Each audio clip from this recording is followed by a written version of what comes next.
दोस्तों बॉलीवुड पोल खोल के नए एपिसोड में आपका स्वागत है। और भाई साहब, अगर आपने अभी तक मेरा चैनल सब्सक्राइब नहीं किया तो कर लो यार। देखो, आप सभी का चैनल सब्सक्राइब कर रहे हो, मेरा नहीं कर रहे हो। भाई मैं भी तो अच्छे वीडियोस बनाता हूँ यार, मेरा क्यों नहीं कर रहे हो? ऐसा मत करो यार, सब्सक्राइब कर लो भाई। ये तो मैं आपको बता ही चुका हूँ कि आज की तारीख में हर किसी को पॉडकास्ट करना है, हर किसी को वीडियो बनाना है, हर किसी को इंटरव्यू लेना है। जो बॉलीवुड के लोग हैं वो भी रोड पे आ गए हैं, भिखारी बन चुके हैं। फराह खान ने भी यूट्यूब चैनल खोला है, वो बेचारी भी अपना घर चला रही है आज की तारीख में वीडियोस बनाकर। बॉलीवुड में एक महा फ्लॉप एक्टर है मुकेश खन्ना, वो भी पॉडकास्ट किया करता है। उसके पॉडकास्ट में बॉलीवुड से कोई जाता नहीं है, तो जाहिर सी बात है वो किसके साथ करे? वो जो फ्लॉप लोग हैं उनके साथ किया करता है। तो मुकेश खन्ना ने अपने जैसे महा फ्लॉप एक्टर गोविंदा के साथ पॉडकास्ट किया, और उस पॉडकास्ट में गोविंदा ने बताया कि भाई वो बहुत बड़ा सुपरस्टार है, बहुत बड़ा। गोविंदा ने बताया कि लोगों को ऐसा लगता है कि मैं घर पर बैठा रहता हूं, ऐसा नहीं है। मैं तो हजारों करोड़ रुपए की फिल्में ठुकरा चुका हूं, मैं करने से मना कर चुका हूं। गोविंदा ने यह भी कहा कि मुझे तो अवतार ऑफर हुई थी और मैंने उसको भी छोड़ दिया था। पता नहीं क्या क्या फेंकी है गोविंदा ने। यह पॉडकास्ट देखकर आपको यकीन हो जाएगा कि गोविंदा मेंटली डिस्टर्ब है, गोविंदा की हालत बहुत ज्यादा खराब है। तो गोविंदा की जो पत्नी है सुनीता, जिसको आज की तारीख में बहुत ज्यादा फेमस होने का शौक है, उसको चाहिए कि गोविंदा को डिवोर्स देने के बजाय उसको हॉस्पिटल लेकर जाए, उस बेचारे का इलाज कराए। उसको आज की तारीख में इलाज की जरूरत है, नहीं तो आने वाले वक्त में गोविंदा की हालत बहुत ज्यादा खराब हो सकती है। दोस्तों, 2 दिन पहले फिल्म भगंदर की शूटिंग खत्म हुई थी। उसी शूटिंग को खत्म करके जब बुढ़ऊ बाहर निकला तो किसी ने चुपके से शूट कर लिया। जरा देख लीजिए कितना अच्छा लग रहा है, कितना सुंदर लग रहा है, कितना हैंडसम लग रहा है बुढ़ऊ इसमें। कसम राजस्थान के उस काले हिरन की, जो अपनी जिंदगी से बहुत ज्यादा परेशान था, बहुत ज्यादा।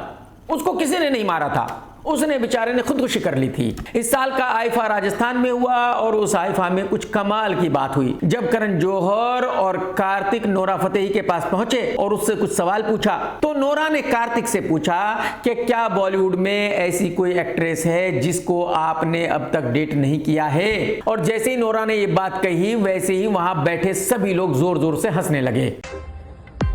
कोई है इस इंडस्ट्री में जो आपने अभी तक डेट नहीं किया? एक जमाना वो भी था जब इसी तरह का कुछ इल्जाम रणबीर कपूर पर लगा करता था, और आज वो सेम इल्जाम कार्तिक पर लगा करता है। माल के शौकीन शाहिद कपूर के बटले भाई ईशान खट्टर पट्टर को तो आप जानते ही हैं। इसने एक गाना किया है तारा सुतारिया के साथ। पता नहीं तारा कैसे राजी हो गई इस लुक्खे के साथ गाना करने के लिए। इसी गाने का कुछ प्रमोशन इवेंट था और वहां तारा और ईशान साथ में आए, तो ईशान लुक्खा तारा का हाथ पकड़ने की कोशिश कर रहा था। जरा वीडियो देखिए। Taraji wait, Taraji wait, Taraji. जब ये लुक्खा खट्टर पट्टर तारा का हाथ पकड़ने की कोशिश कर रहा था, तो तारा ने कहा कि बेटा अपनी औकात में रह, तेरी औकात नहीं है कि तू तारा का हाथ पकड़ सके। और मैं कहता हूं कि पहले तो तारा की ये गलती है कि उसने इसके साथ गाना किया, और दूसरी गलती ये है कि सिर्फ ये कहकर छोड़ दिया। इसके कान के नीचे 2 लगा देती तो मजा आ जाता। इस लुक्खे को पता चलना चाहिए था कि इसकी क्या औकात है, ये कौन है। इसकी औकात नहीं है तारा का हाथ पकड़ने की। एक कोई फॉरेनर फिल्म मेकर है, और वो सल्लू के बारे में क्या कह रही है, जरा सुन लीजिए। Also worked with a lot of actors whose professionality is rather questionable, like Salman Khan. Makes us wait on set for 7 hours easily. Like now we know, so now whenever we shoot with him, we bring our work to set because we know we'll just be sitting there all day and probably not do any work because who knows when he'll show up. सुन लिया आपने, ये foreigner भी वही कह रही है जो बॉलीवुड कहा करता है, जो मीडिया कहा करता है। ये भी वही सच्चाई कह रही है कि बुढ़ऊ टाइम पर शूट पर नहीं आता, बुढ़ऊ परेशान करता है फिल्म बनाने वालों को। और यही वजह है कि आज की तारीख में बुढ़ऊ के कैरियर का ये हाल है। यही वजह है कि आज की तारीख में बुढ़ऊ का कैरियर खत्म हो गया है। मैं आपको ये बता दूं कि ये फिल्म भगंदर इसकी लास्ट फिल्म है। इसके बाद कोई इसके साथ फिल्म बनाएगा तो उससे बड़ा उल्लू का पट्टा कोई दूसरा होगा नहीं। दोस्तों, एक बहुत ही बढ़िया खबर आ रही है कि डायरेक्टर मंसूर खान के साथ आमिर खान फिर से एक फिल्म करने वाला है। मैं आपको ये बता दूं कि मंसूर खान साहब ही हैं वो जिन्होंने कयामत से कयामत तक डायरेक्ट की थी। मंसूर ने आमिर के साथ एक और फिल्म बनाई थी जिसका नाम था जो जीता वही सिकंदर। ये दोनों ही फिल्में मेरी फेवरेट फिल्में हैं, और मुझे मंसूर का काम बहुत बहुत ज्यादा पसंद है। मैं ऐसा मानता हूं कि मंसूर एक बहुत ही कमाल का डायरेक्टर है। एक्चुअली मंसूर ने आमिर के साथ एक और फिल्म बनाई थी जिसका नाम था मन, उस फिल्म को बनाते हुए इन दोनों का झगड़ा हो गया था। उसके बाद से आमिर ने मंसूर की कोई फिल्म नहीं की। यही वजह है कि मंसूर साहब ने भी कोई फिल्म नहीं बनाई। लेकिन अगर अब ये दोनों साथ में कोई फिल्म बनाने वाले हैं तो ये बहुत अच्छी खबर है। 2 दिन पहले होली थी, आप सभी को होली की बहुत बहुत शुभकामनाएं। लेकिन मालेगांव के सुपरस्टार कल्लू भाई कैट के ड्राइवर ने कैट के साथ होली मनाई, और जब कैट ने कल्लू ड्राइवर को रंग लगाया तो देखिए कल्लू भाई कैसे खुश हो गया भाई साहब, आए हाय हाय।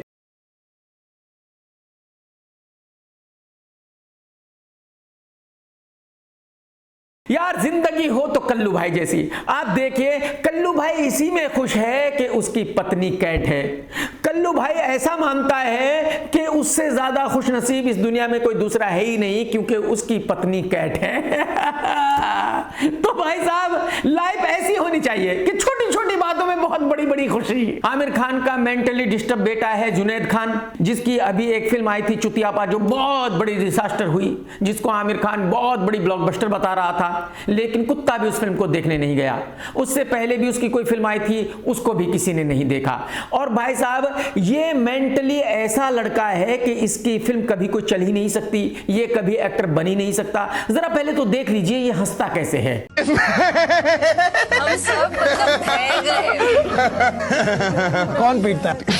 खुद आंसू निकल जाएंगे। कोरियोग्राफर का चेहरा देखना होता है। दिखा कीजिए।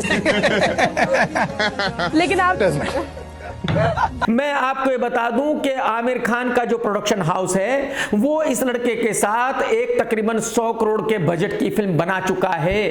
उस फिल्म की शूटिंग हुई है जापान में, अमेरिका में, लंदन में, ना जाने कहां कहां। बहुत बड़े स्केल पर उस फिल्म को बनाया गया है। उसकी वजह यह है कि आमिर खान को यह उम्मीद थी कि उसके बेटे की जो फिल्म आ रही है चुतियापा, वो बहुत बड़ी ब्लॉकबस्टर हो जाएगी, उसके बाद जुनैद खान बहुत बड़ा सुपरस्टार बन जाएगा। तो 100 करोड़ बजट क्या है, ये तो छोटा सा बजट है जुनैद खान की फिल्म का। इसमें हीरोइन है एक लड़की जो तेलुगु फिल्मों में काम करती है, जिसका नाम है साई। और मैं आपको यह भी बताना चाहूंगा कि यह फिल्म एक लव स्टोरी है, यानी आमिर खान को यह लगता है कि अगर उसका बेटा रोमांटिक हीरो का रोल करेगा तो भाई लोगों को बहुत अच्छा लगेगा, वो फिल्म ब्लॉकबस्टर हो जाएगी। अरे आमिर भाई, अरे आमिर भाई, किसी और से पूछ लेते कि मेरा बेटा कैसा दिखता है, किसी और से पूछ लेते कि मेरा बेटा कैसे बात करता है, किसी और से पूछ लेते कि मेरा बेटा कैसे हंसता है, ये कभी एक्टर बन सकता है या नहीं बन सकता, थोड़ा आइडिया तो ले लेते भाई साहब। तो कहने का मतलब यह है कि फिल्म चुतियापा के डिजास्टर होने के बाद इस फिल्म की वैल्यू 0 हो गई है। आज की तारीख में यह फिल्म 10-15 करोड़ में भी नहीं बिकेगी।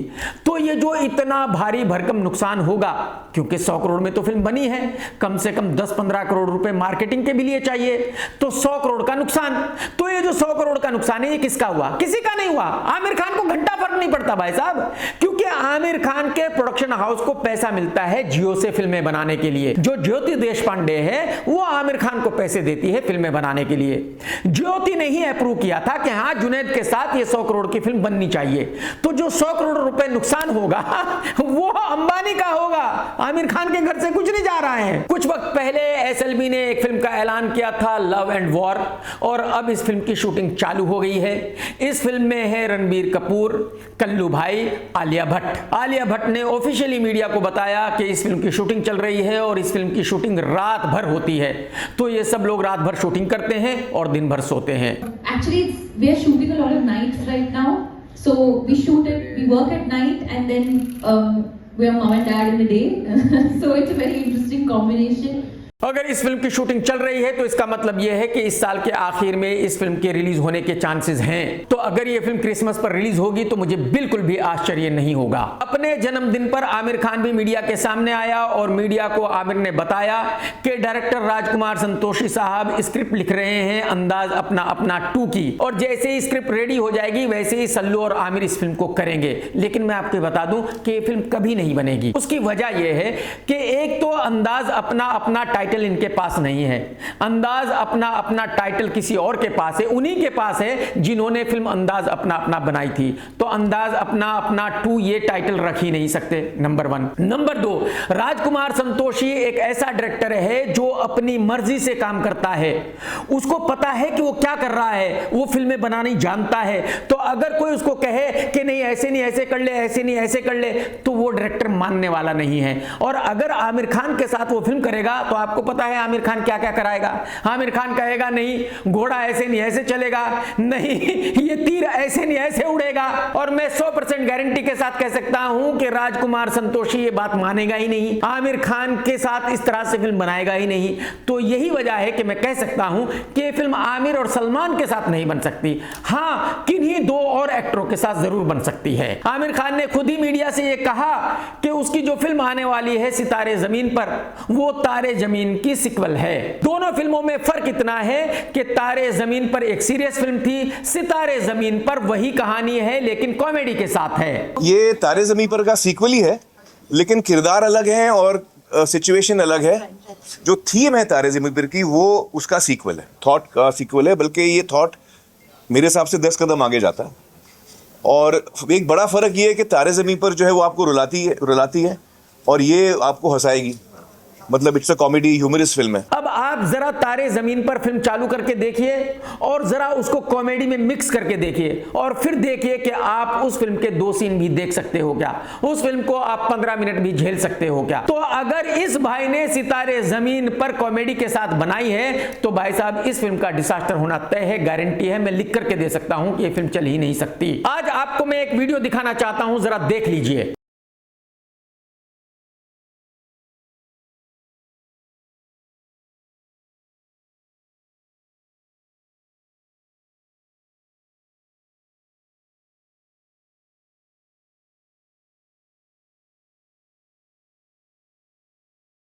ये अफ्तार पार्टी हो रही है नॉर्मल लोगों के लिए और इस अफ्तार पार्टी में यूएई के रूलर भी आकर के बैठे हैं। मैं आपको ये बता दूं कि यूएई में 7 कंट्रीज है, जिनमें से एक है दुबई, और उन 7 कंट्रीज के जो सबसे बड़े रूलर है हिज हाइनेस वो ये हैं। आपने देख लिया किस तरह से बिना सिक्योरिटी के पब्लिक के बीच में आकर बैठ गए हैं, क्योंकि यूएई में अनपढ़ लोग नहीं है, यूएई में नाखुश लोग नहीं है, यूएई में क्रिमिनल्स नहीं है और यूएई में कोई भी ऐसा नहीं है जो राजा से खुश ना हो। यही वजह है कि यहां के रूलर्स को बिल्कुल सिक्योरिटी की जरूरत नहीं है, वो कहीं भी अकेले जा सकते हैं, साइकिल चलाकर भी जाते हैं भाई साहब, कोई प्रॉब्लम नहीं है। और इंडिया में जिस लुक्खे को देखो उसके साथ 50 पुलिस वाले घूम रहे हैं। अगर एक क्रिकेटर भी दुबई से वापसी गया है क्रिकेट खेल के, तो जब वो एयरपोर्ट से बाहर निकल रहा है तो 50 पुलिस वाले, अरे भाई क्या हो गया है, अरे भाई एक फिक्सर आ रहा है दुबई से क्रिकेट खेल के, ये वही है जो सट्टेबाजी करता है, अरे बहुत बड़ा क्रिकेटर है, अरे 50 पुलिस वाले चाहिए इसको। ये क्या लुक्खागिरी है, ये बात मेरी समझ में नहीं आती। और भाई साहब अगर कोई मिनिस्टर हो तो फिर तो बात ही छोड़ दीजिए, और अगर कहीं प्राइम मिनिस्टर साहब जा रहे हो तो भाई साहब फिर तो सभी सड़कें ब्लॉक, भले ही आपको हॉस्पिटल जाना हो, भले ही आप मर रहे हो, सड़क नहीं खुलेगी, ट्रैफिक नहीं खुलेगा भाई साहब। तो मेरी समझ में ये नहीं आता कि जो इंडिया में फेमस लोग हैं उनको इतना डर क्यों लगता है। उनको डर इसलिए लगता है क्योंकि इन्होंने काले कांड किए हुए हैं, तो अपने काले कांडों से खुद ही डरते हैं। एक्चुअली फिल्म सिकंदर की मेन लीड हीरोइन है मूंछों वाली लड़की रश्मिका, लेकिन मैं आपको ये बताना चाहूंगा कि रश्मिका बुढ़ऊ से 31 इयर्स छोटी है। कितनी? 31 साल छोटी है। यहीं तक नहीं, जो रश्मिका का फादर है वो बुढ़ऊ से 3 साल छोटा है। अब आप अंदाजा लगा सकते हो, यानी कि फिल्म सिकंदर में दादा अपनी पोती से प्यार करेगा, दादा पोती की जोड़ी को लोग देखेंगे। अरे भाई साहब, बुढ़ऊ साहब कुछ तो मर्यादा रखो, कुछ तो शर्म करो। कसम रावण की, बुढ़ऊ भाई हर फिल्म में एकदम नया लुक लेकर के आता है, एकदम नया। मैं आपको बता दूं कि बुढ़ऊ का पिछली 6 फिल्मों में एक ही लुक है, एक ही तरह का लुक है पिछली 6 फिल्मों में। इन फिल्मों का नाम है पठान, किसी का हाथ किसी की टांग, tiger 3, Singham again, baby John और ईद पर रिलीज होने वाली फिल्म सिकंदर। इन सभी फिल्मों में बुढ़ऊ का एक ही तरह का लुक है, जरा देख लीजिए आप। और ये तो आप जानते ही हैं कि बुढ़ऊ को बेचारे को एक ही एक्टिंग आती है, पूरी फिल्म को एक ही एक्सप्रेशन में करता है। एक फिल्म में कितने भी सीन हो, कैसे भी हो, वो हंसने का हो, रोने का हो, एक्शन का हो, बुढ़ऊ का एक ही एक्सप्रेशन रहता है, पूरी फिल्म को एक ही एक्सप्रेशन में करता है। मतलब कमाल का एक्टर है ये। अरे भाई साहब रिटायर हो जा, तेरा काम आगे नहीं चलने वाला, बात को समझ। गए फ्राइडे को अदरक अब्राहम की फिल्म द डिप्लोमेट रिलीज हुई थी। इस फिल्म ने वीकेंड बिजनेस किया है 10 CR का। इसका मतलब यह हुआ कि लाइफ टाइम बिजनेस होगा तकरीबन 20 CR का। इसका मतलब यह हुआ कि इस फिल्म के निर्माता भूषण कुमार को शेयर मिलेगा तकरीबन 8 CR का। और इसका मतलब ये हुआ कि ये फिल्म सुपर डुपर डिसास्टर हो गई है। ये जॉन अब्राहम की 8वीं फिल्म है जो लाइन से सुपर डुपर डिसास्टर हुई है।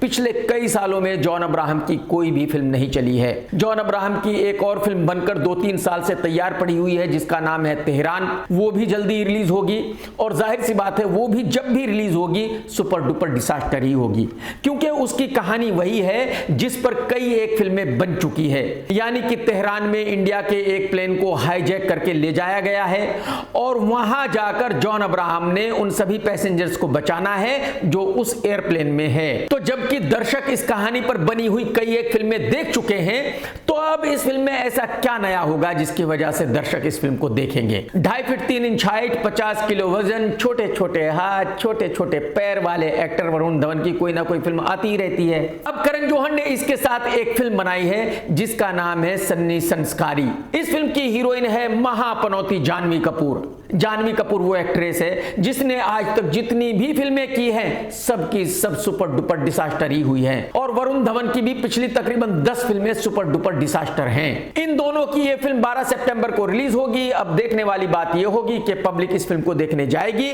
या नहीं जाएगी। किसी जमाने में एक टीवी एक्टर हुआ करता था जिसका नाम है आमिर शेख, जिसने संजीदा शेख से शादी की थी। मैंने अपने पिछले वीडियो में आप लोगों को संजीदा के बारे में बताया था। इन दोनों लोगों का डिवोर्स हो गया है। डिवोर्स इसलिए हुआ है कि आमिर के पास आज की तारीख में ना ही काम है ना ही बेचारे के पास पैसे हैं। तो जब हस्बैंड के पास पैसे ही नहीं है तो जाहिर सी बात है घर कैसे चलेगा, जिंदगी कैसे चलेगी। तो संजीदा ने इस लड़के से डिवोर्स ले लिया है कि भाई जब तेरे पास पैसे नहीं है, काम नहीं है, तो मैं तेरे साथ क्यों रहूं। जाहिर सी बात है दो फ्लॉप इंसान कितने दिनों तक एक साथ रह सकते हैं। लेकिन कमाल यह है कि अब इस लड़के को एक नई गर्लफ्रेंड मिल गई है जिसका नाम है अंकिता।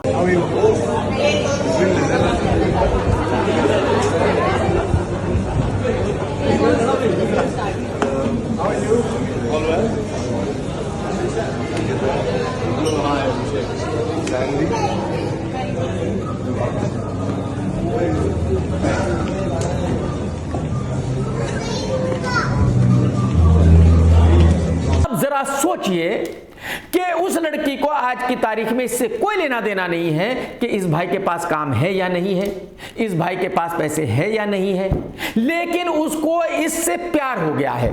अब कोई अंकिता जी से पूछे कि मैडम जी बिना पैसों के घर कैसे चल सकता है, बिना पैसों की जिंदगी कैसे चल सकती है, तो हकीकत यह है कि या तो शादी होने से पहले ही इनका ब्रेकअप हो जाएगा, और अगर शादी हुई तो 1-2 साल ही चलेगी, डिवोर्स हो जाएगा। बॉलीवुड में एक एक्ट्रेस है जो 24 आवर में 48 आवर्स मिठाई बांटा करती है। इतनी बड़ी थाली लेकर घूमती है, उसमें कलाकंद, लड्डू, जलेबी सब रखती है। गंदा दिमाग, गंदी सोच। ये लड़की पंजाब से मिठाई लाती है और सबको खिलाती है क्योंकि इसको अच्छा लगता है सबको मिठाई खिलाना। बात को समझो। तो जैसे कि आप सभी जानते हैं कि 2 दिन पहले होली थी। बॉलीवुड वाले सभी यहां वहां कहीं ना कहीं गए थे होली खेलने। ये लड़की भी एक जगह होली खेलने गई थी। किसी भाई ने इसको देखा और जैसे ही उसने देखा उसने रंग उठाया और इसको लगा दिया, क्योंकि उसको पता है कि भाई इसको रंग लगाने में कोई दिक्कत है नहीं। लेकिन उसके रंग लगाने के बाद शहनाज बहुत ही परेशान हो गई। शहनाज का ऐसा कहना है कि उसने कुछ ऐसी जगह गलत हाथ लगाया था जहां उसको हाथ लगाना नहीं चाहिए था।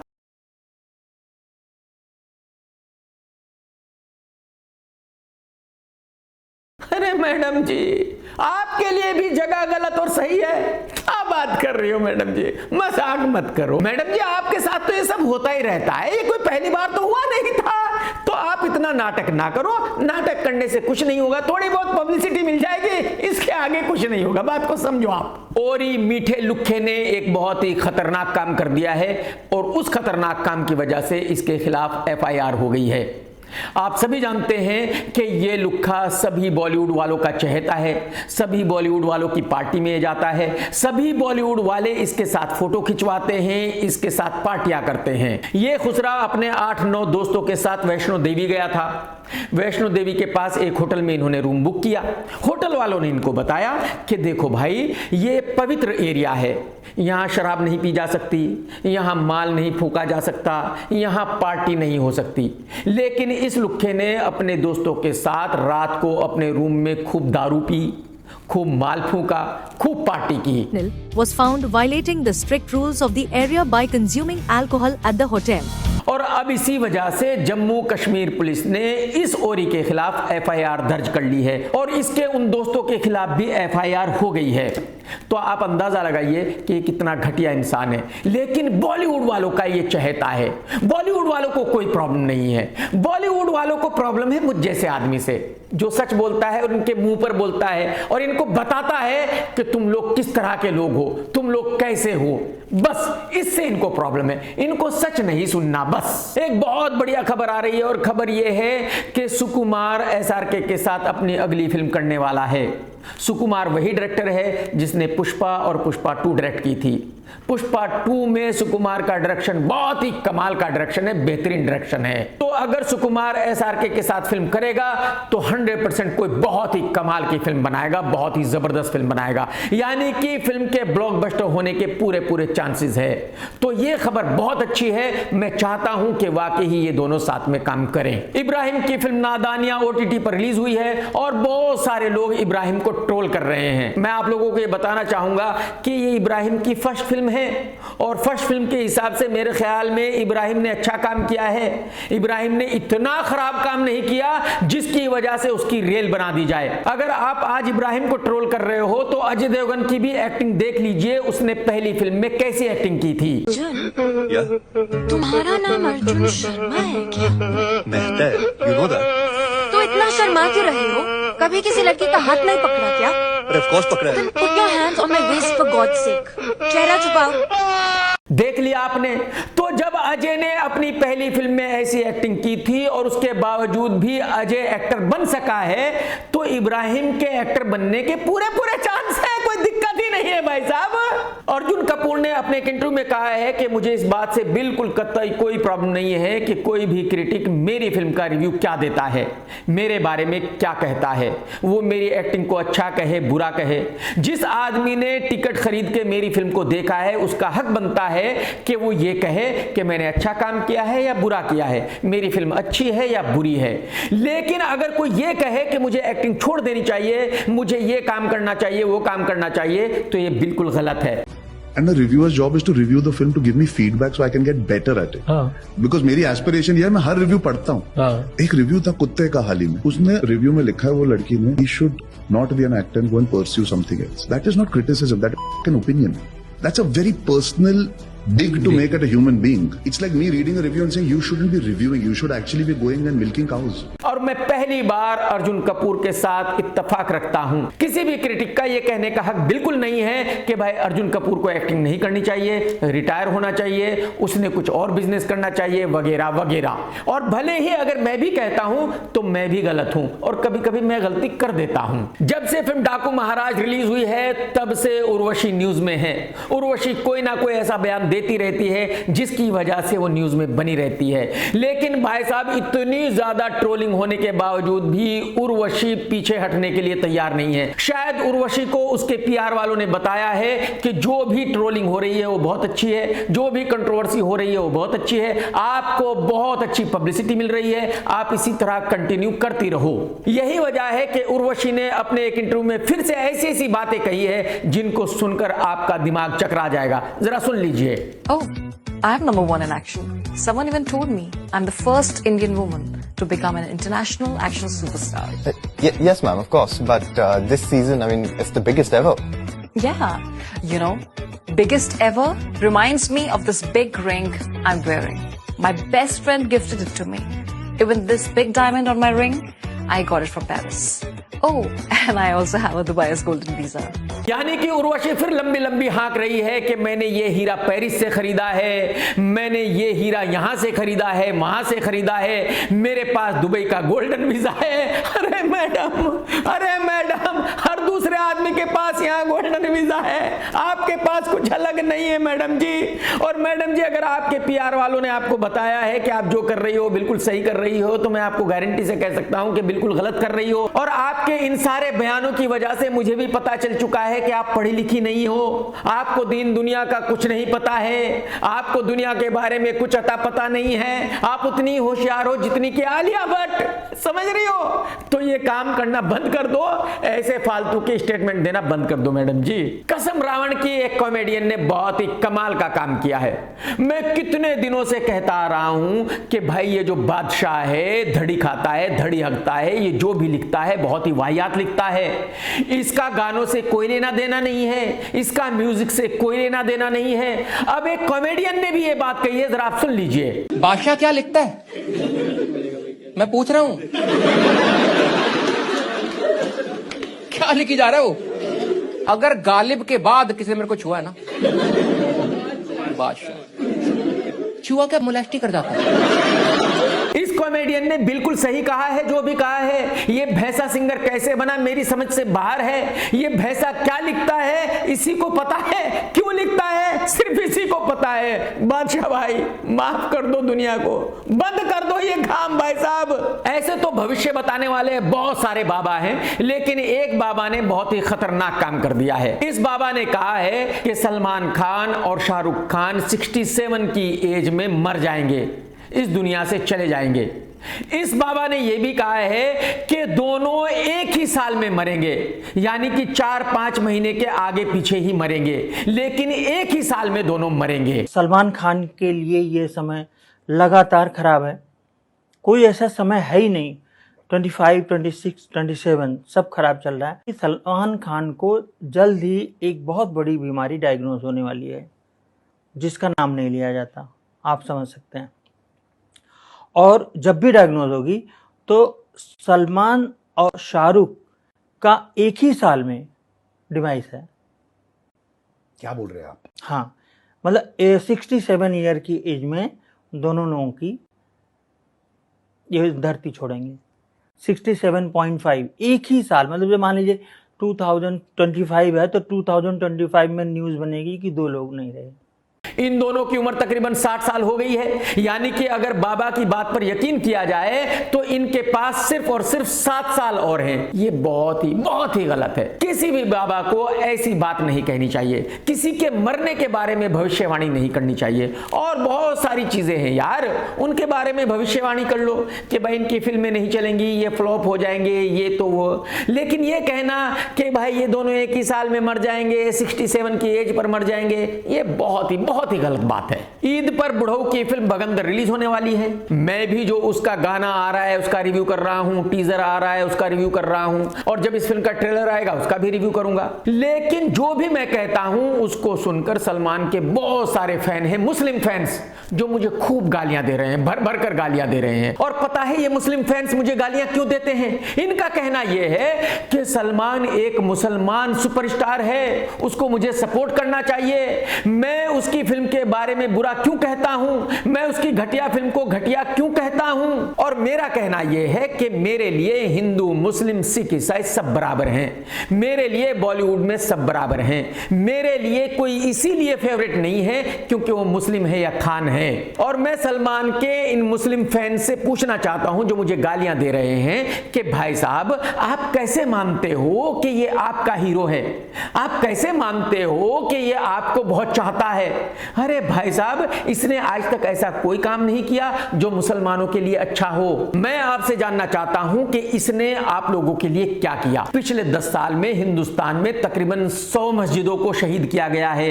क्या इसने एक बार भी कभी कहा है कि मस्जिदों को इस तरह से शहीद नहीं किया जाना चाहिए? क्या एक बार भी इसने कहा है कि मस्जिदों को शहीद करना गलत है? हर 2-4 दिन के बाद देश में कहीं ना कहीं किसी मुस्लिम की लिंचिंग होती है। क्या इसने कभी कहा कि इस तरह से मुसलमानों की लिंचिंग नहीं होनी चाहिए? होली के दिन आप लोगों ने देखा कि हिंदुस्तान में ना जाने कितनी मस्जिदों को ढकना पड़ा, इस वजह से कि कुछ हुड़दंगी आएंगे और वहां रंग फेंकेंगे। क्या इस भाई साहब ने एक बार भी कहा कि ऐसा गलत है, ऐसा नहीं होना चाहिए? बकरीद पर मुसलमानों को बकरा काटने से भी मना किया जाता है, रोका जाता है, जबकि होली पर मेरे हिंदू भाइयों ने खूब बकरे काटे, खूब खाए। क्या सलमान ने कभी एक बार भी ये कहा है कि मुसलमानों को इस तरह से रोकना गलत है? बकरीद पर उनको बकरे काटने की इजाजत होनी चाहिए, उनको इस तरह से तंग नहीं किया जाना चाहिए। देश भर में कहीं ना कहीं मुसलमानों को दबाया जा रहा है, परेशान किया जा रहा है। क्या कभी आपने देखा कि सलमान ने एक ट्वीट किया है और कहा है कि भाई मुसलमानों के साथ ऐसा अत्याचार नहीं किया जाना चाहिए? तो जब इस आदमी ने आज तक कभी भी आप लोगों को सपोर्ट नहीं किया, आप लोगों की सपोर्ट में कुछ बोला नहीं, आप लोगों की सपोर्ट में आगे भी कभी नहीं बोलेगा, तो फिर आप क्यों कहते हो कि ये तो मुसलमान है, ये तो हमारा हीरो है, हम तो इसको सपोर्ट करेंगे। और ये भाई आप लोगों को बेवकूफ बनाकर फिल्म कब रिलीज करता है? ईद पर। यानी कि इसको अच्छी तरह पता है कि ईद पर लोग अपने पैसे खर्च करेंगे और इसकी वाहियात फिल्म को देखेंगे। क्या इस भाई साहब को नहीं पता कि हिंदुस्तान में हमारे बहुत सारे मुसलमान भाई बहुत ही गरीब हैं, लेकिन उन गरीबों को भी इसने लूटना है। अगर ये मुसलमानों से प्यार करता है, आपको ऐसा लगता है कि ये तो मुसलमान हीरो है, तो इसको ईद पर अपनी फिल्म को रिलीज करना चाहिए और फ्री दिखाना चाहिए। इसको कहना चाहिए कि भाई आज ईद है और मेरे सभी मुसलमान भाई मेरी फिल्म को फ्री देखें। बजाय इसके ये क्या करता है? ये कहता है कि नहीं मुझे ईदी दो, फकीरों की तरह भीख मांगता है, नहीं मुझे ईदी दो। और भाई साहब जो टिकट 100-150 रुपए का होता है उसको पता है कितने में बेचता है? 400-500 रुपए में। और जो गरीब लोग हैं बेचारे मुसलमान, उनको ईद पर लूटता है अपनी पॉकेट भरने के लिए। तो ये बात मेरी समझ से बिल्कुल बाहर की है कि आप लोग ऐसा क्यों सोचते हो कि ये तो एक मुसलमान हीरो है, आप लोगों का हीरो है और आप लोगों को इसको सपोर्ट करना चाहिए और मुझे इसकी वाहियात फिल्म को भी बहुत ही कमाल की फिल्म बताना चाहिए, मुझे इसको सपोर्ट करना चाहिए। अरे क्यों करना चाहिए भाई साहब? जब ये आपको सपोर्ट नहीं करता तो आप इसको क्यों सपोर्ट करना चाहते हो वो तो बताओ। मैं सिर्फ इतना ही कहूंगा कि आप जितने लोग भी इसको मुसलमान हीरो मानते हो, इसको सिर्फ इसलिए सपोर्ट करते हो कि ये मुसलमान है, आप सब के सब उल्लू के पट्टे हो। आपसे बड़ा उल्लू का पट्टा दुनिया में कोई दूसरा नहीं है। मुझे आप गालियां दो या ना दो, मैं तो अपना काम ईमानदारी के साथ करूंगा। मैं तो इसकी घटिया फिल्म को घटिया ही कहूंगा, अच्छी फिल्म होगी तो मैं अच्छी कहूंगा, ये मेरी गारंटी है। दोस्तों अगर आज का वीडियो आपने देखा है तो लाइक करना बिल्कुल मत भूलना, कमेंट्स करके जरूर बताना कि आज का वीडियो आपको कैसा लगा। टेक केयर दोस्तों, tata bye bye, love you, जय हिंद, सत्यमेव जयते।